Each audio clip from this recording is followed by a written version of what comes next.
In the boundless expanses where time had yet to leave its mark, and evil had not darkened the heavens with its touch, only the purest light resided.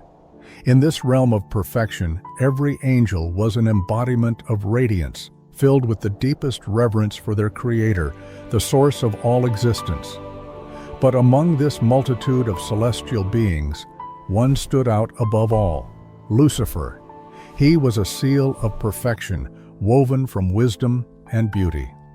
Lucifer surpassed all in his insight, power, and grandeur. He was revered and admired. He was the crown of creation, a divine masterpiece, the first whom the Creator's hand sculpted with love and care.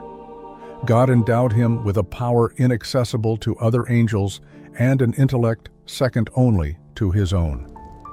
However, as prophecy foretold, not everything within him would remain flawless. You were blameless in your ways from the day you were created till wickedness was found in you.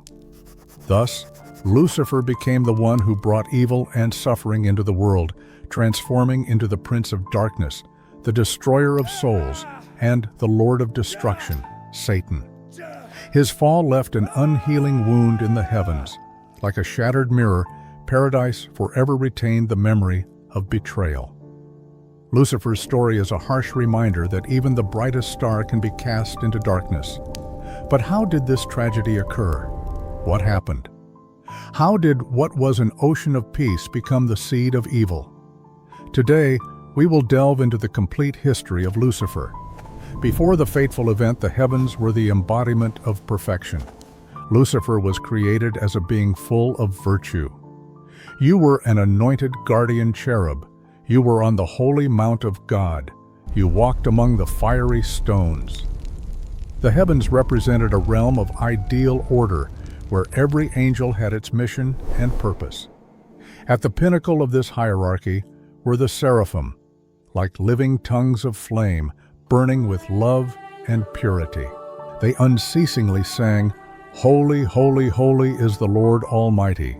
Below them were the cherubim, guardians of divine wisdom, protecting the mysteries of the universe and reflecting any shadow of impurity. Closer to earth were the archangels and angels. Archangels such as Michael and Gabriel were messengers of momentous events, warriors bearing divine messages. Angels, the closest to humanity, were guardians of souls, accompanying people on their earthly journey and protecting them from evil. Within this flawless order, God decided to create something exceptional. From his infinite wisdom and love, he fashioned Lucifer, the morning star. You were the seal of perfection, full of wisdom and perfect in beauty. Lucifer was not merely beautiful. He was a leader, a beacon whom other angels followed.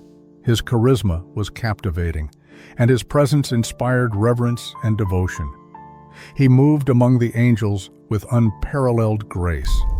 Seraphim and cherubim hung on his every word, and even Michael, the great warrior, admired his wisdom.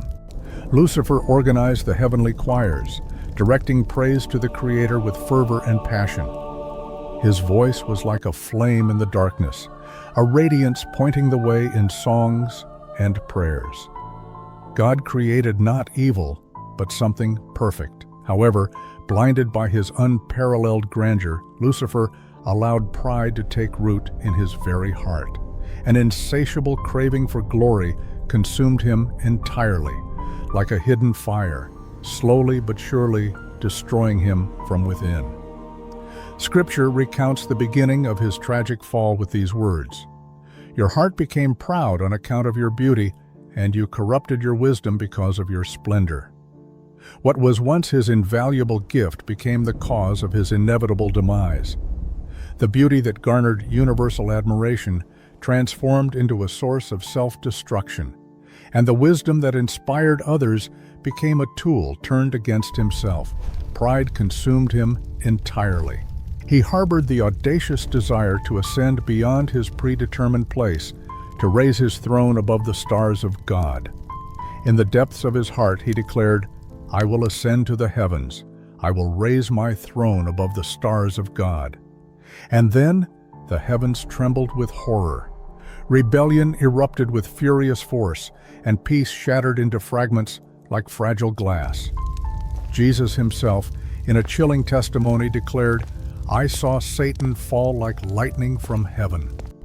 In an instant, Lucifer was cast down into a dark abyss, banished from the light that was once his home. His former glory faded, and his splendor was buried in darkness.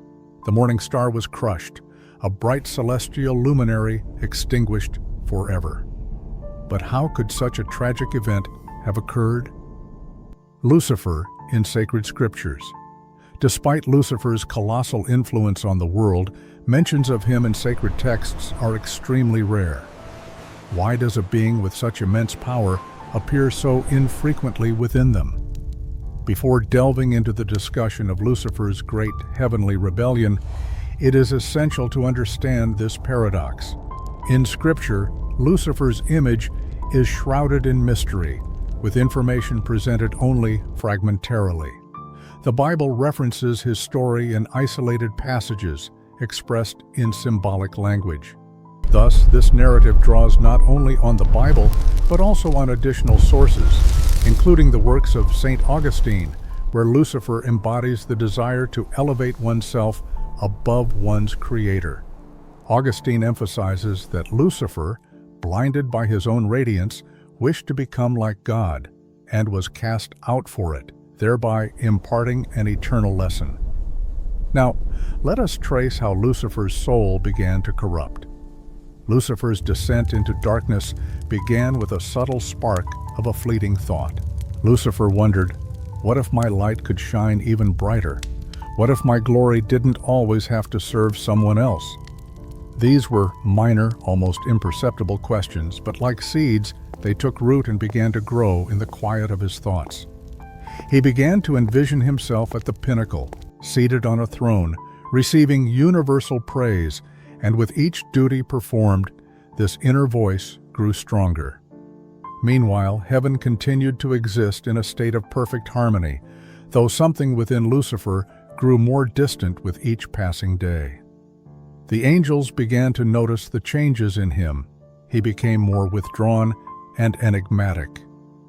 One day, Gabriel approached him and said, "Lucifer, brother, what burden lies on your heart? Your light grows restless."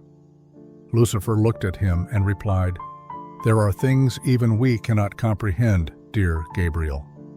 Gabriel felt a chill, an inexplicable unease, but Lucifer turned his gaze away, avoiding any further words that might reveal the storm brewing within him. As time passed, day by day, Lucifer began to neglect his high responsibilities.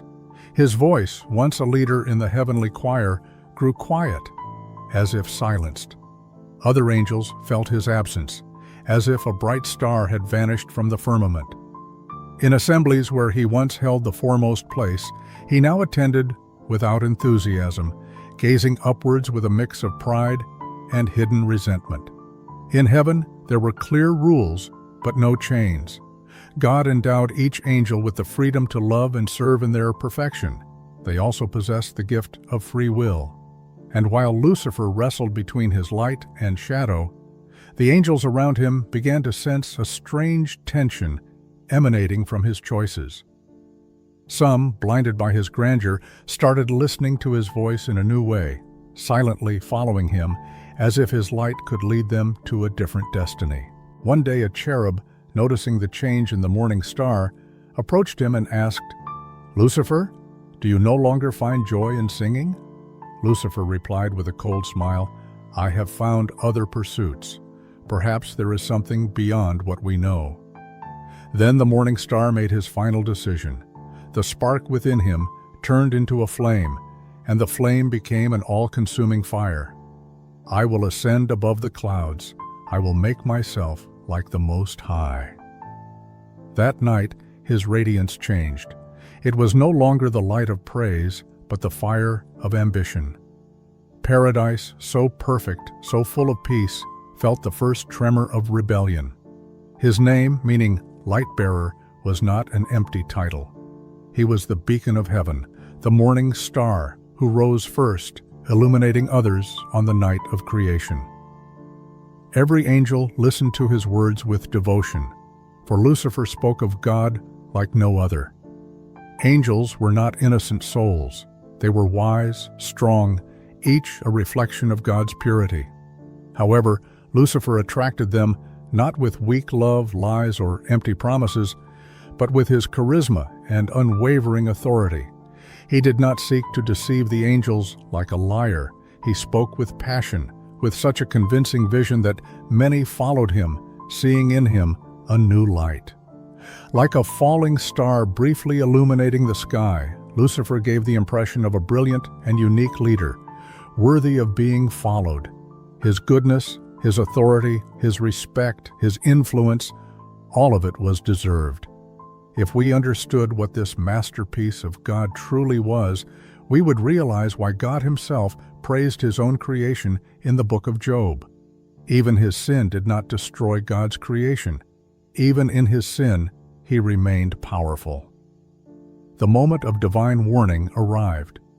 God called him aside in the sacred silence. His voice, like a deep river, addressed Lucifer with love and patience.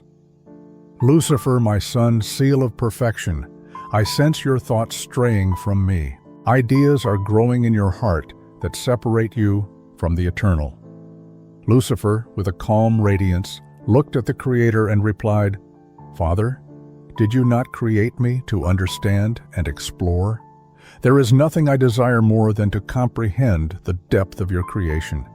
Do you believe this is wrong?" Deep and yet restrained was the sorrow of the Almighty. His vast and patient heart understood the fragility of the freedom he had granted. He knew that even in the purest soil, seeds of pride could sprout. "Lucifer," God continued gently, "your pursuit of knowledge is admirable, yet your thoughts are becoming self-centered. You have succumbed to the allure of the light I placed within you. You forget that this light is a reflection of my love, not your personal source." Lucifer cast his gaze down, but within him, a fire of pride and misunderstanding was already igniting. "My Lord, I desired nothing that was not yours. My light is a gift you bestowed upon me. How could I turn away from you if I was created by your will?" God looked at him with infinite tenderness. He saw that deep down, Lucifer was beginning to perceive the splendor of his own glory as an end in itself. Sin had not yet been committed, but his love had already begun to cool. Filled with mercy, God extended his hand to him. "My son, remember from where light originates.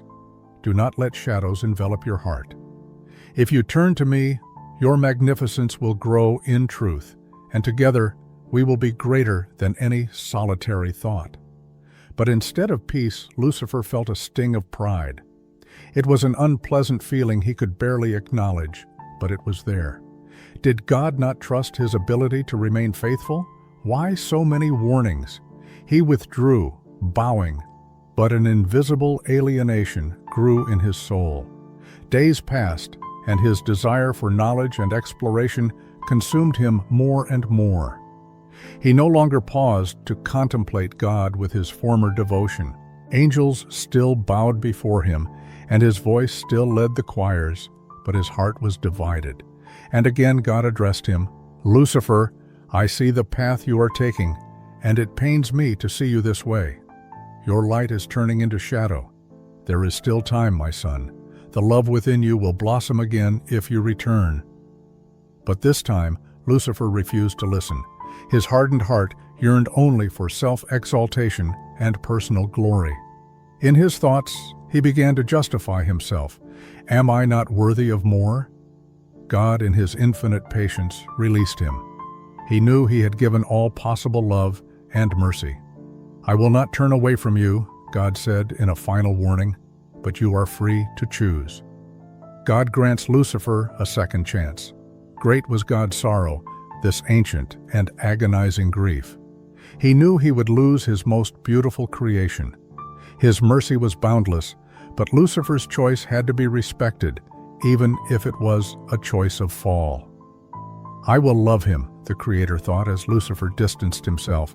It seemed all of heaven held its breath. Soon, a great revelation was to come to heaven, which would be a test for every celestial being, especially for Lucifer.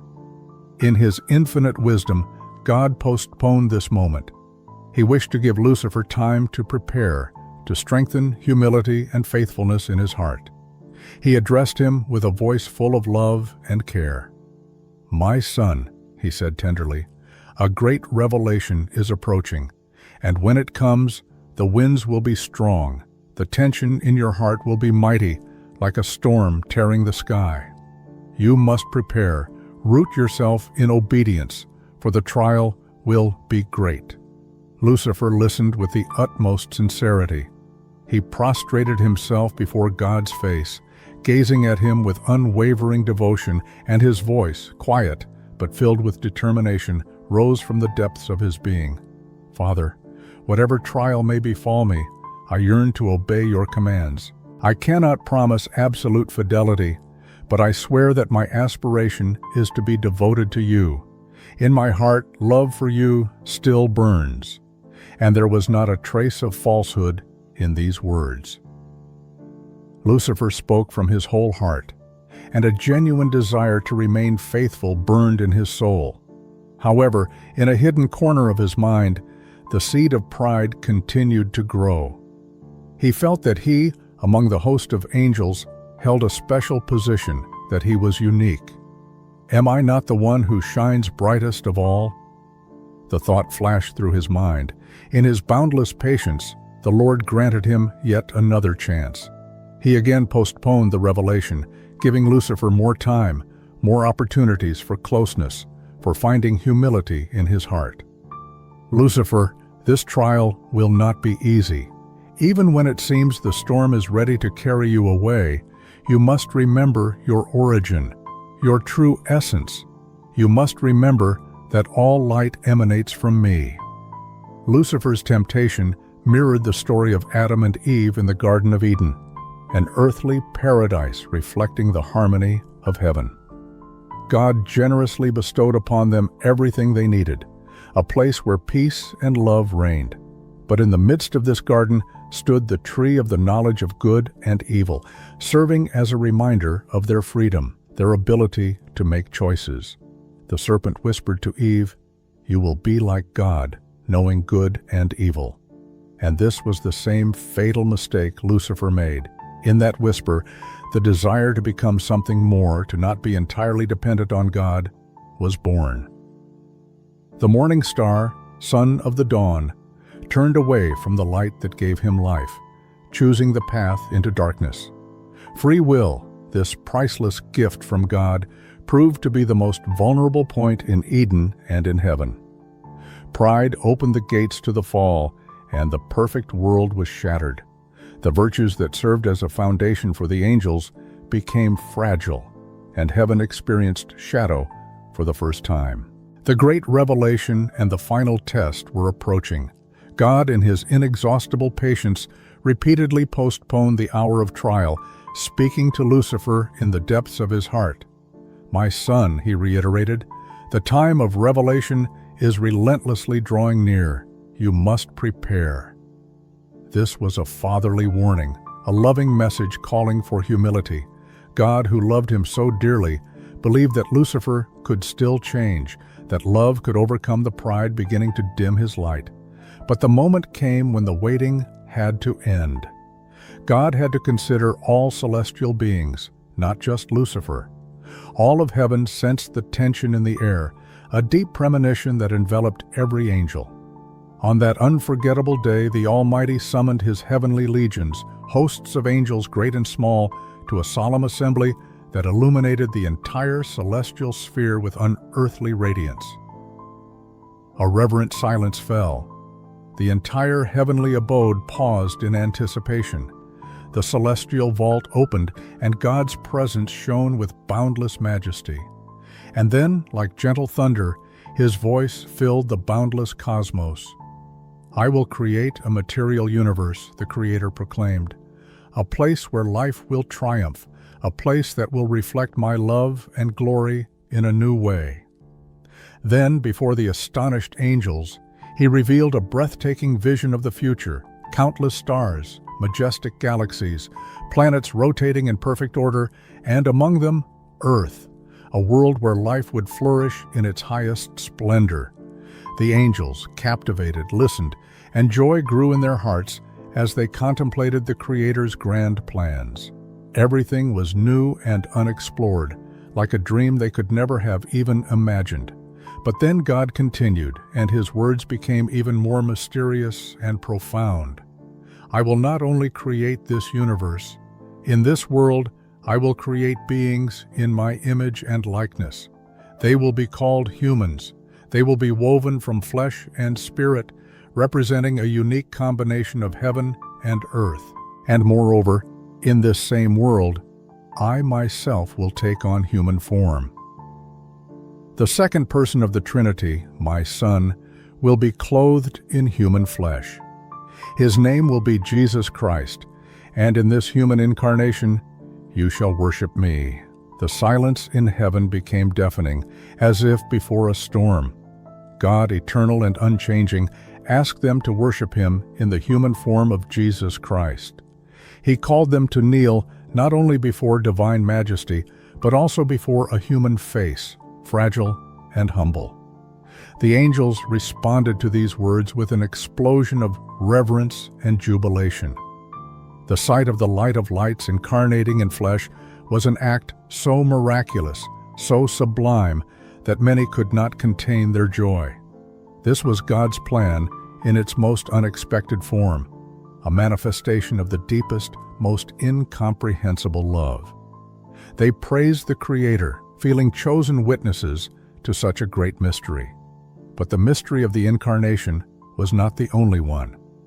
God also revealed that humanity would eventually fall into sin, and he would voluntarily sacrifice himself for their salvation through crucifixion. However, amidst the universal rejoicing, one of the brightest angels remained motionless. Lucifer did not move, spoke no word, and expressed no joy. He watched with a detached expression, as if the light surrounding him could not penetrate the depths of his heart. His gaze was like a bottomless, dark well, and his face reflected the inner storm raging within him. Lucifer challenges God. In that fateful moment, everything within Lucifer turned upside down.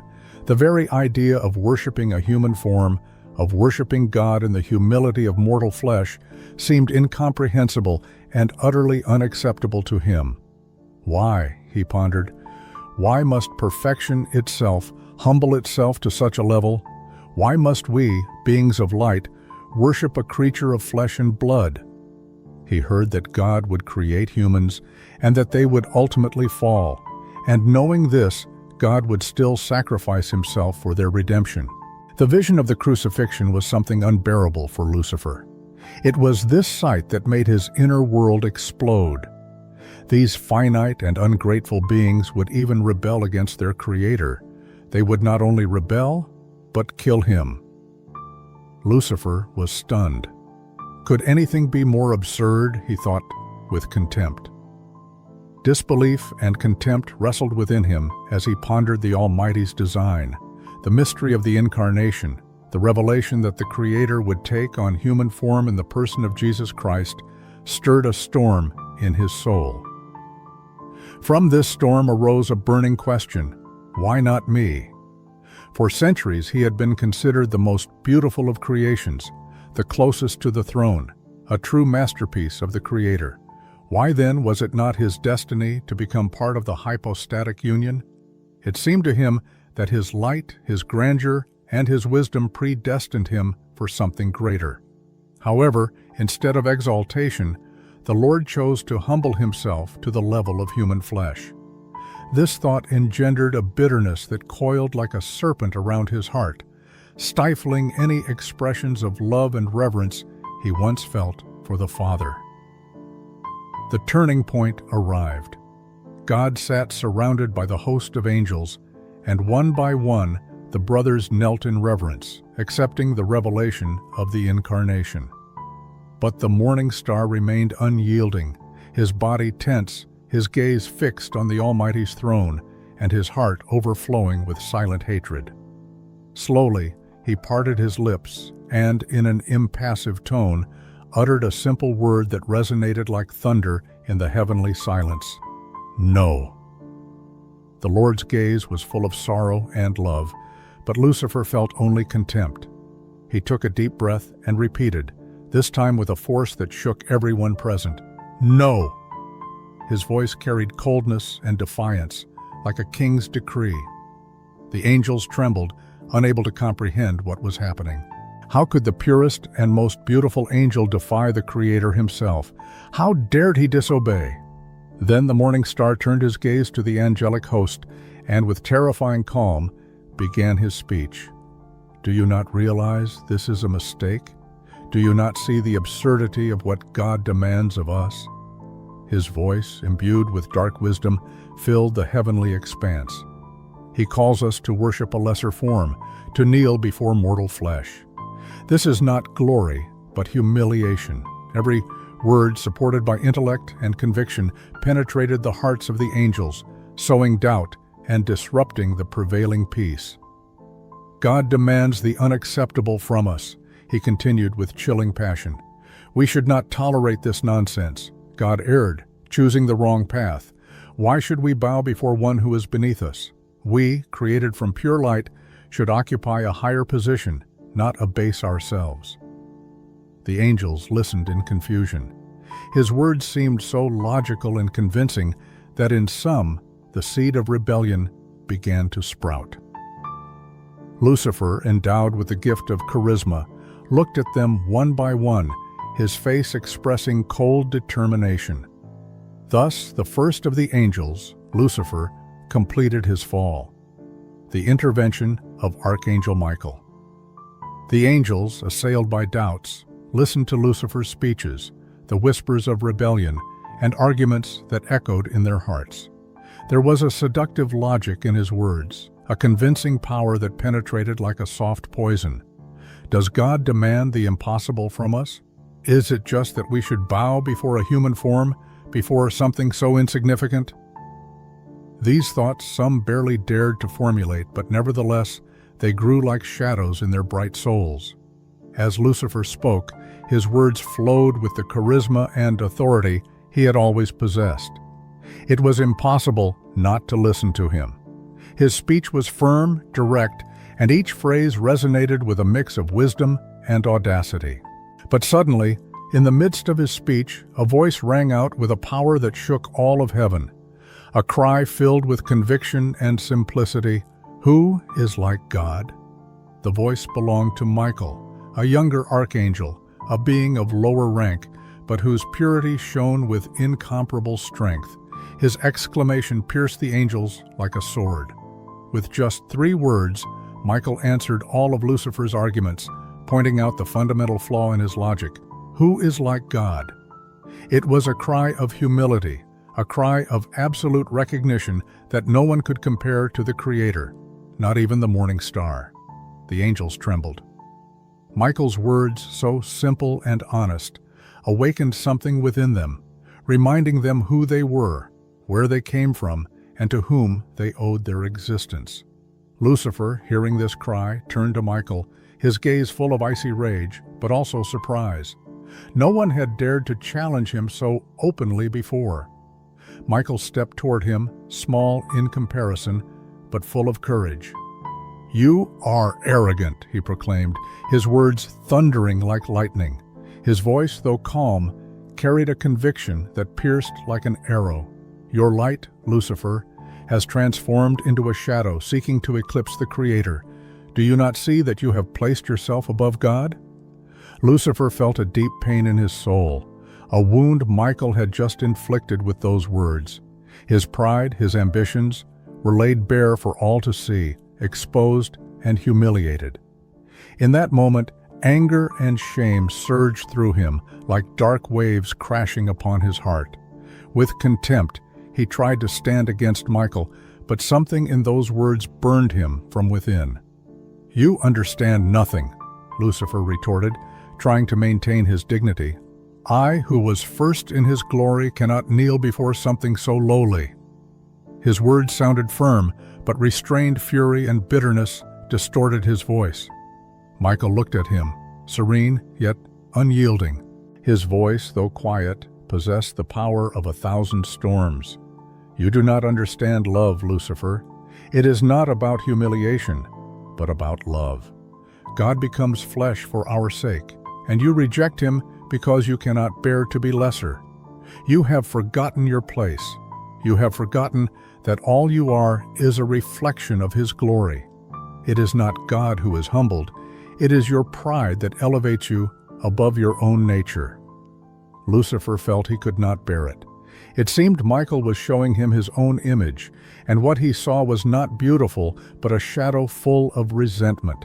He could not withstand the weight of this truth, this love that Michael so fiercely defended. Therefore, without a word, he turned away, departing from Michael and all who watched.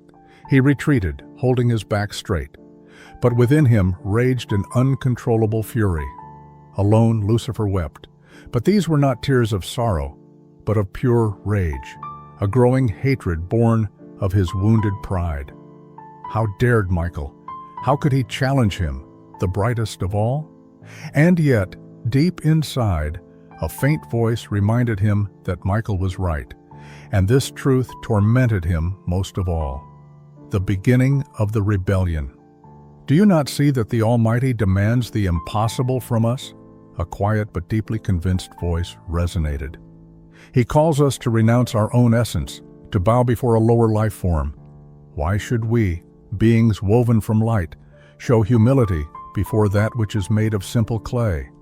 Should we worship a crucified deity? Should we, glorious angels, kneel before this tormented body, bloody, wounded, enduring unbearable suffering?" More and more angelic voices echoed, "Lucifer speaks the truth. The Creator cannot demand actions from us that contradict logic itself." Doubt crept into their souls. What if the Creator is not who we think he is? What if he is merely an angel with incredible power? What if he is simply more powerful than Lucifer himself? One way or another, the seed of doubt was sown in the minds of many celestial beings. His gaze, piercing and burning, penetrated the souls of his brethren, and many felt a powerful truth in his words. Lucifer did not call for hatred or incite violence. He spoke of dignity, of the grandeur of their existence, and of their right to preserve it. Lucifer knew how to find his way into the hearts of angels. He spoke of freedom, of independence, of the possibility of becoming something greater than they were before. He promised them a heaven where no one would have to bow, a place where their own talents and radiance would be recognized without the need for submission.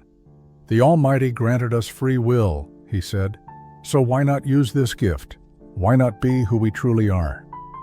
With each new gathering, his army grew. Not lesser angels followed him, but the most beautiful, the wisest, those into whom the Creator had instilled great power and unearthly beauty. Lucifer carefully selected them, seeking those who, like him, yearned for something more. The most radiant beings of heaven, once the pearls of creation, began to form the rebel army. These were beings of such perfection that they eclipsed any other light, and now that light began to dim under the shroud of darkness. At one such assembly, Lucifer appeared before them, radiating authoritative grandeur. "We are the future," he proclaimed, his voice echoing like thunder. "We are the light that refuses to bow. We will not allow our essence to fade in the shadow of a lower life form. If the Creator does not grant us the place we deserve, we will conquer it ourselves." His words burned with such force that every angel present felt a tremor in their being. He spoke with such certainty that he made them doubt everything they had ever known. Thus, under his leadership, Lucifer's army took shape. Each of his followers was like a fallen star, beauty turned into a weapon of rebellion.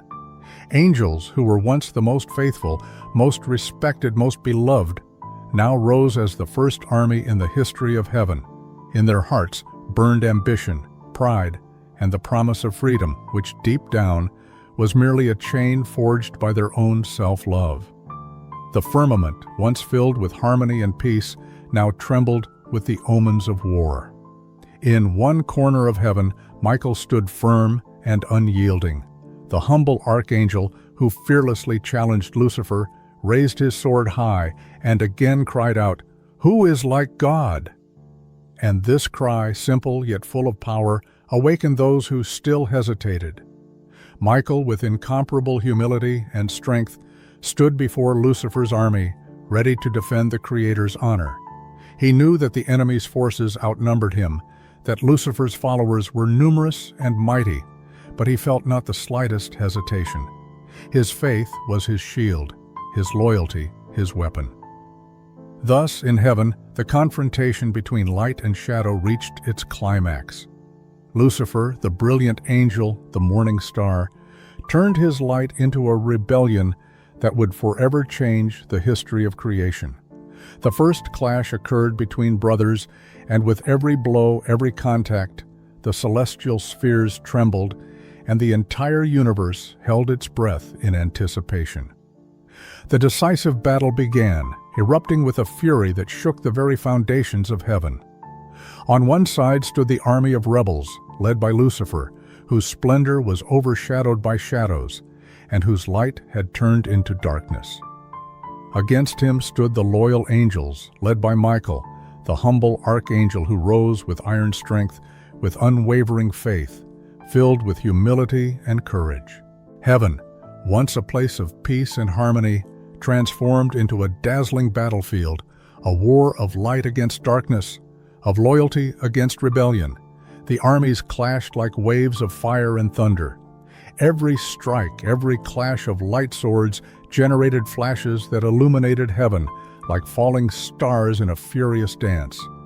The fallen angels, once the most beautiful and powerful beings adorning the firmament, fought with seemingly inexhaustible malice. But the loyal angels fought with calm determination, driven by love and devotion to the Creator. Michael, an archangel of lower rank, led his brethren, shouting with a fervor that echoed throughout the universe, "Who is like God?" Michael's strength lay not in his position or splendor, but in his faith. He fought not for his own glory or pride, but because he firmly knew that goodness, light, and truth were on his side. And in this certainty, his power seemed to multiply manifold.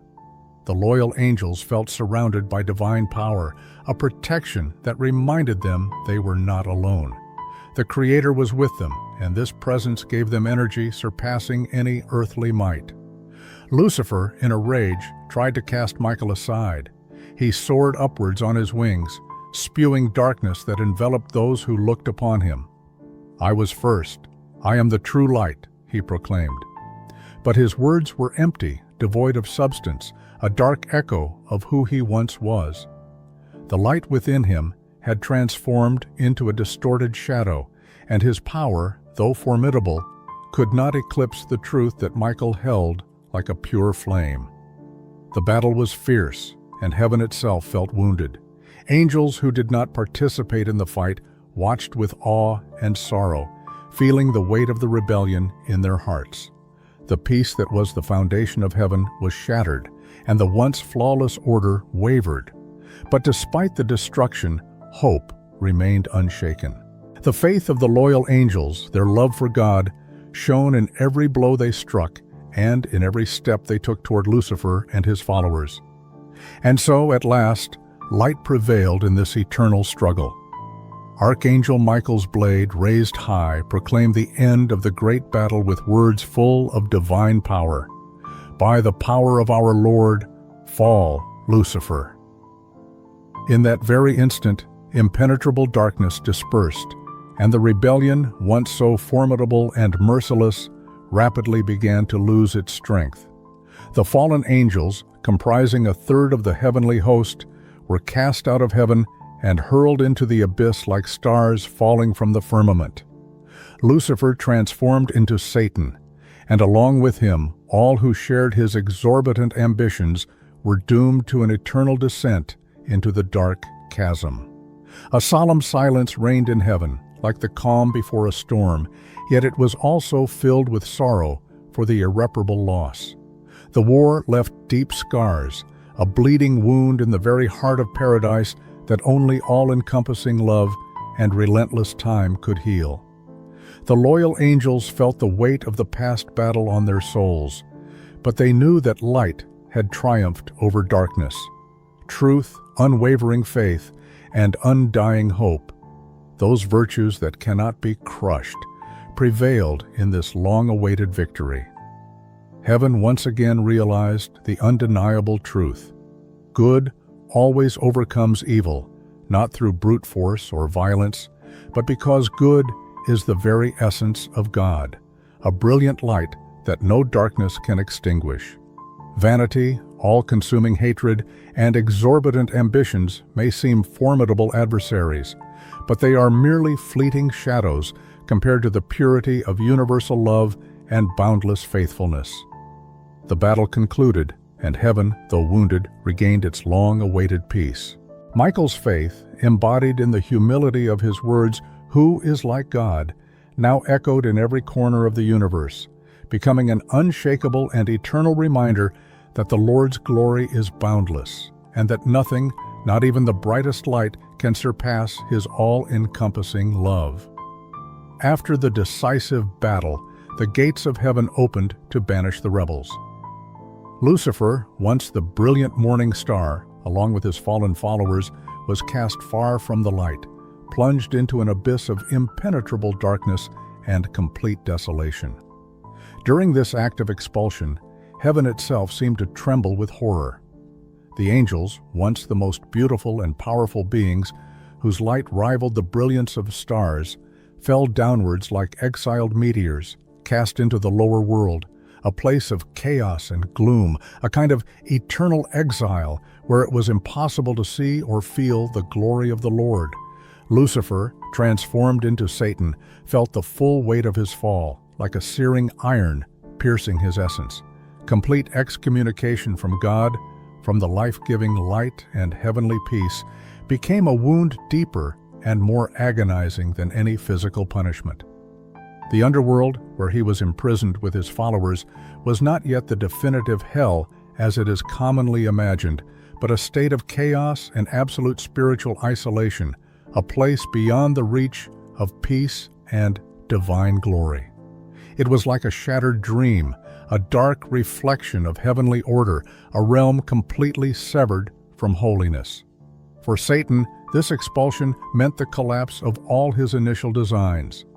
However, in his pride and untamed fury, his hatred transformed into a new, sinister mission. If he could not attain God's glory, he would destroy it wherever he could find it.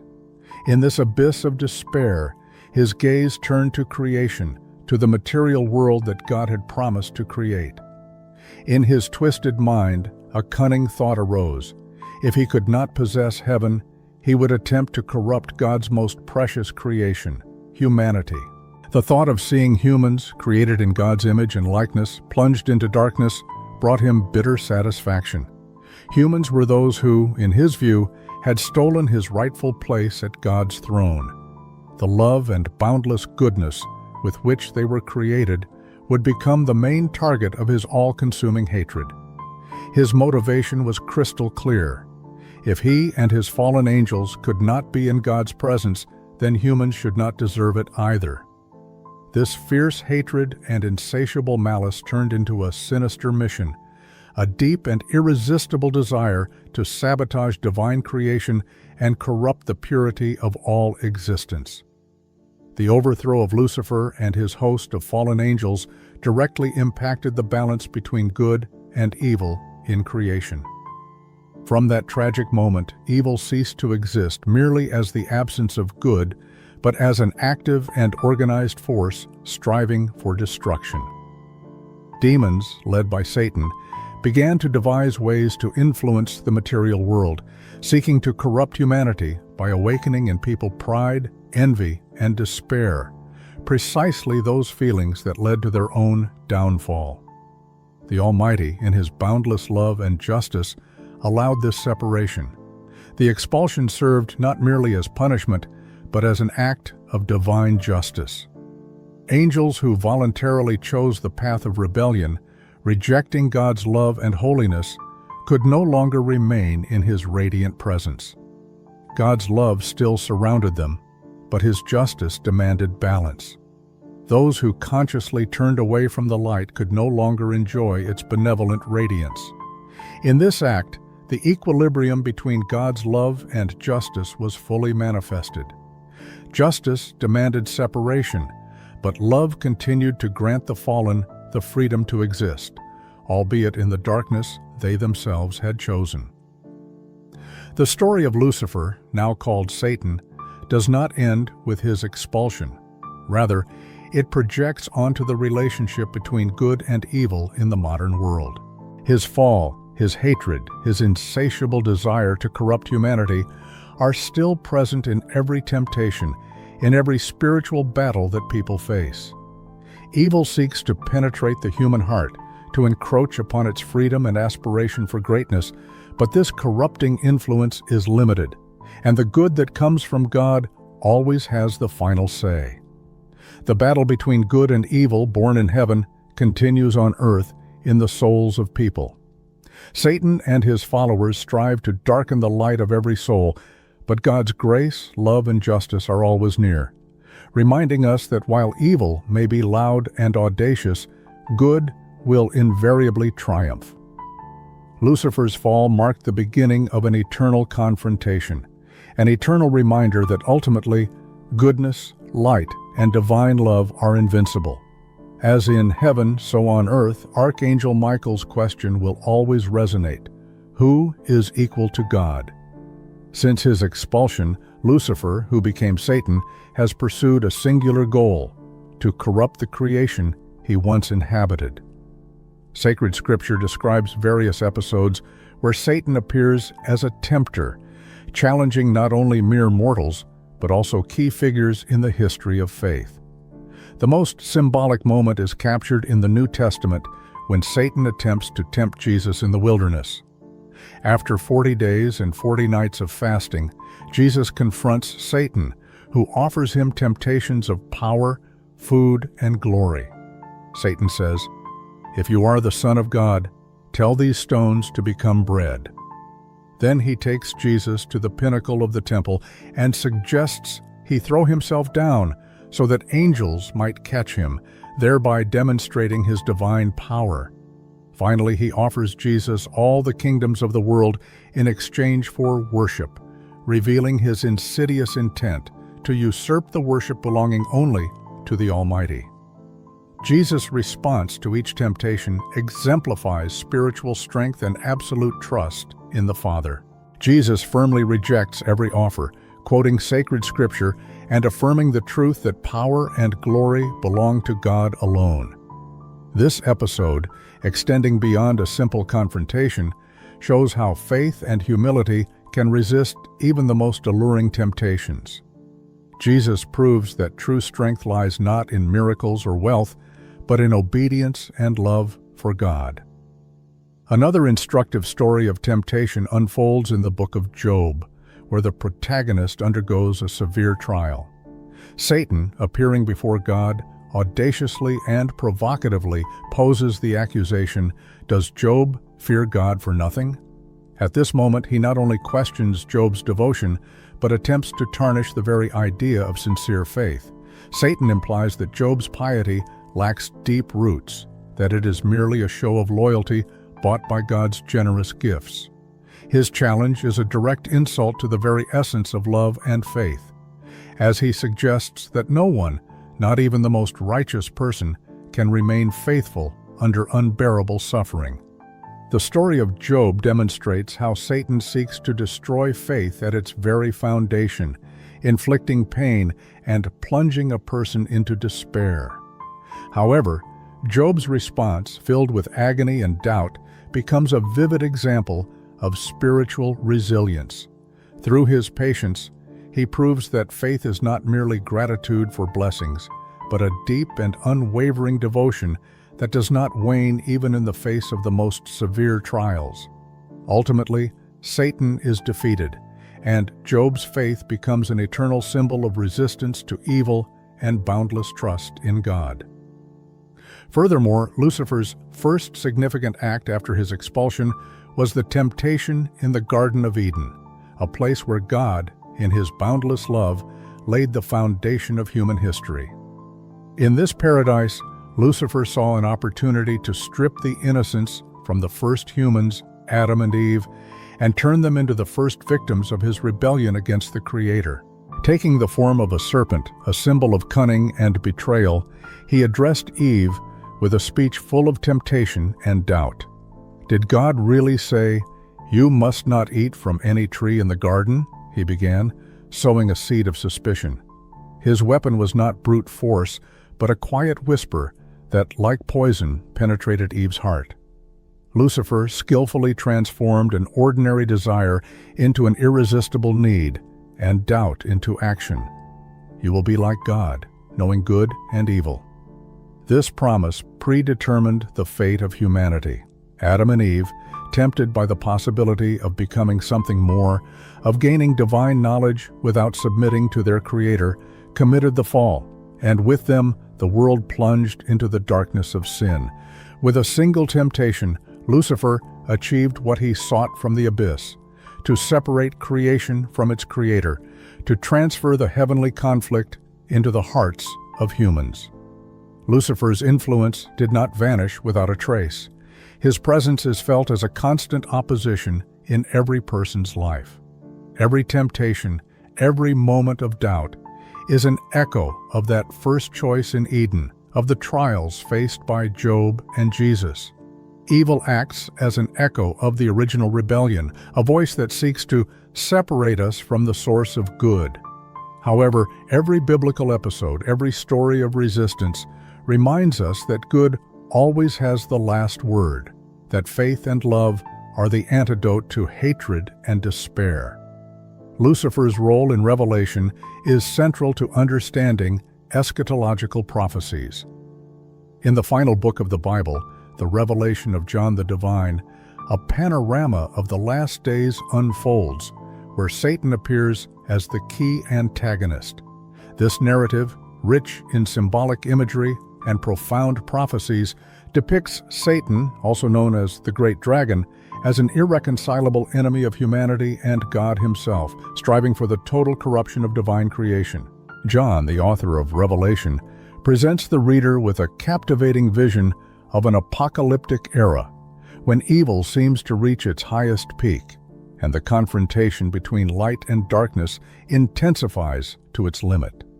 In Revelation, Satan is depicted as the great dragon, that ancient serpent called the devil, or Satan, who leads the whole world astray. Lucifer, once the brilliant morning star, transforms into a formidable dragon, a symbol not only of evil, but also of the colossal destructive and deceptive power he accumulated since his fall.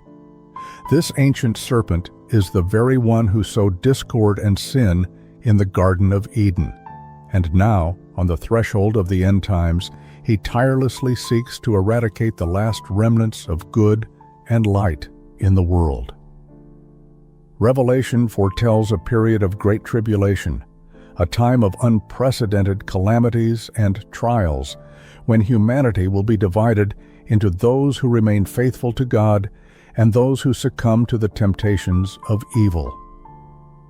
In this apocalyptic scenario, Satan assumes his inherent role as the great deceiver, a being who, from the beginning, sought to turn humanity away from God.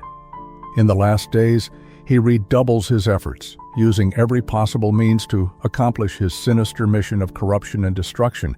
He is presented as the accuser of our brothers and sisters, tirelessly striving to lead believers astray by spreading doubt, temptations, and despair. John's vision shows the culmination of Satan's confrontation with Archangel Michael and the heavenly hosts. This epic battle is a continuation of the heavenly war that began after Lucifer's expulsion. Now, at this decisive moment in history, the conflict reaches its climax. Revelation also portrays Satan as the instigator of the beast and the false prophet, sinister forces that rise on earth to spread chaos and idolatry.